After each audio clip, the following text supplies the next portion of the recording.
Hi, everybody. Welcome back to Goodnight Lighthouse. I'm Miss Dorothy, and I'm here to read you another story. Another story about a turkey. So many turkey stories, but it's almost Thanksgiving, and we need to keep reading these turkey stories as we work our way towards Thanksgiving. And this is a really fun one because it's called GUS the Pilgrim Turkey. GUS the Pilgrim Turkey. This is a story of Gus. He's a turkey that realizes it might not be safe on the farm at Thanksgiving time. So he becomes like a pilgrim and starts traveling around to find someplace safe. We need to get into this book and find out if Gus does find someplace safe. Are you ready to get inside this book with Miss Dorothy? Good. I need you to sit up and listen up because here we go. Gus the Pilgrim Turkey, written by Teresa Bateman, illustrated by Ellen Joy Sasaki. Gus loved being a turkey. He gobbled with his friends, got to wear whatever he pleased, and was fed almost every time he turned around. Life was fabulous. Gus sure does love being a turkey down on the farm. He was young, so every day was a new adventure. In the spring, there were tasty young bugs everywhere. Gus looked stunning in his Easter hat. Summer was even better. He danced in the sprinkler, wearing shorts with crazy patterns, and he loved the way the sun glinted off the farm pond. Wow, he sure does love being a turkey. Now it was autumn. Gus wrapped a jaunty orange scarf around his neck. I can't wait for winter, he gobbled to his friends. I want to make snow turkeys and wear my new woolly cap. I've even brought a tuxedo for New Year's Eve. Nay, I wouldn't worry about New Year's Eve, said the horse. Woof! No, barked the dog. Turkeys don't make it to January around here. Why not? Gus asked. He doesn't understand why they don't think he'll be there in the wintertime. Thanksgiving! That's why not, the goose explained. Gus was puzzled. So his friends told him about the pilgrims traveling the wild seas by ship, looking for a safe place to live. No problem. They told him about Native Americans who helped the pilgrims. No problem. They told him about the big feast. No problem. I love food, Gus reminded them. So what's on the menu? His friends told him. Uh-oh. Big problem! No way! Gus shouted. Cock-a-doodle-doo! It's true! Said the rooster. Well, I'll leave. I'll just pack up and leave, Gus said. Nay, and go where? The horse asked. Gus looked up. A V of birds was flying by. South, he declared. Other birds go south for the winter? Maybe that's why they don't end up as dinner. He doesn't want to be the Thanksgiving turkey for dinner. He's out of there. His friends weren't sure about his plan, but they helped Gus fill his backpack with seed corn and his favorite outfits. Good luck, they shouted as he gobbled out of sight. There he goes. There goes Gus leaving the farm. Poor Gus's drumsticks got rather tired, but he kept walking. After several weeks, he saw decorations, pilgrims, pumpkins, and turkeys. South. He knew he had to go farther south. When Gus crossed the Rio Grande into Mexico, he felt safer. They didn't have Thanksgiving in Mexico, did they? Gus came to a town and he heard music playing nearby. He followed the happy sound to a party. Cake was on the table. Hanging from a tree was a large, colorful bird.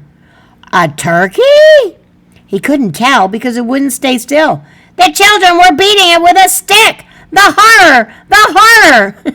That's just a piñata. It's filled with candy, but Gus thinks it's a real turkey. Suddenly the bird broke. A cascade of candy fell out. Gus gasped in relief. It wasn't a turkey. It wasn't even a real bird. Still, he couldn't stay in a place where people would whack any kind of bird, feathered or fake. He's out of there. Gus kept moving. Thanksgiving or not, everywhere he went, people looked at him with hungry eyes. Was there no safe place for a turkey? At last, he grew so tired he couldn't walk any more. Poor Gus! How far does he have to go? So Gus found a ship heading south and tiptoed on board late at night. He hopped into a lifeboat and settled down for a long journey. I wonder where that ship is going to take him. He was safe. Woo! For the first few days he enjoyed sailing. But soon the seas grew rough and it got cold and then colder and then the coldest Gus had ever felt. He tugged on his warm woolly hat. Where's he headed that it's so cold? Then one day the ship stopped. Gus poked his head out. The coast was clear. He ran to the rail and looked around. Snow! Snow! And more snow! The ship was surrounded by snow and ice. Gus gobbled in astonishment. Unfortunately, someone heard him. "Hey, would you look at that? A load of that!" said a man in a parka. "I can't believe it. It's Thanksgiving, and right on board we have a real live turkey. Just in time for a Thanksgiving feast. Oh, no! He went all that way, and they still want to have turkey for dinner?" Gus grabbed his backpack and charged down the gangplank. But where could he hide? In this white wilderness, he stood out like a sore thumb. Suddenly, he saw a whole bunch of other birds. He dove into them. Excuse me, let me by, so sorry." Still, he didn't feel safe. All the others were wearing black and white. He needed a way to blend in. How can he hide amongst all those penguins? Who are you?" asked the penguins. Quickly, Gus pulled out his tuxedo and threw it on. There was a lot of shouting, but now the men couldn't see Gus. Finally, they headed back to the ship. What was that about?" the other birds asked. "And who are you?" "I'm Gus," Gus explained, "and I've traveled for a long, long time trying to find a place where I can be safe." Is a killer whale after you?" asked the nearest penguin. No, Gus replied. "It's nothing like that. It's Thanksgiving." "Thanksgiving?" chorused the penguins. "Sure, it's a holiday about pilgrims and stuff," Gus said. "Penguins?" they asked. "No, pilgrims," Gus said slowly. "Pilgrims." And then he explained. The penguins listened. "So the pilgrims left their homes because they didn't feel safe there, and they traveled by ship for a long time?" "Long time," said the penguin leader. Gus nodded. All the penguins turned to eye the nearby ship. "Welcome, Pilgrim," the head penguin announced. "But I'm not out," Gus began, and then he looked at the natives in his strange new home. They looked like they'd help him survive, just like the other pilgrims. "Maybe I am a pilgrim," Gus said at last. "I sure have a lot to be thankful for." "Then how about a feast?" asked his new friends. Gus grinned. "No problem." Wow, Gus did find a place to be safe. He's living with the penguins now. But on the way, he realized how great he had it, how thankful he could be. And he was teaching everybody about being a pilgrim. Because the pilgrims, back when Thanksgiving started, the pilgrims came to America to find someplace safe, just like Gus. And when they got here, they were so thankful that they had a big feast, just like Gus. So Gus is a pilgrim turkey. This was a good book.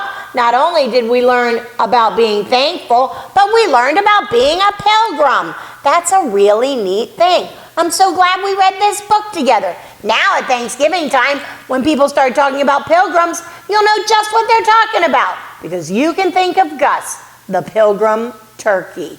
And you can also think of all the things you have to be thankful for, just like Gus did. Like your mom, your dad, your toys, your house, your grandma, your grandpa, your teacher, your school. Wow, we could go on forever because you have so much to be thankful for. And I want you to remember that on Thanksgiving. And I also want you to remember to give mom and dad something to be thankful for on Thanksgiving Day. Obey, and obey right away. And then come back and see Miss Dorothy, because I'm going to be sitting right here, ready to read another book to you. Bye! Thanks for reading with Miss Dorothy. I hope you enjoyed this book. And I hope you'll come back soon to read another. What's your favorite book? Drop Miss Dorothy a note and let me know. I'll go find it and I'll read it to you. Be sure to subscribe, like, and share. I'll see you soon.